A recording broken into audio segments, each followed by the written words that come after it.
Ahoj, zdravím vás z Německa, jsem v Drážďanech a je tu zase zima, jako vždycky. A dnes jsem byl vyzveden tento krásný kousek. Jedná se o Volkswagen Golf Plus s benzínovým motorem 1.4 TSI. Vozidlo je ve výbavě Match, což je velice pěkná výbava. Vozidlo je teda absolutně bez nehody, nelakováno. K vozidlu je sada zimních kol. Vozidlo bylo pravidelně servisováno,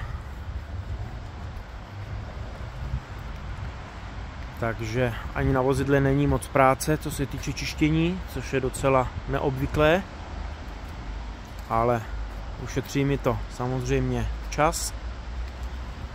Takže kdyby měl někdo zájem o hezký, relativně levný vůz, tak mě neváhejte kontaktovat. Zatím se mějte a ahoj.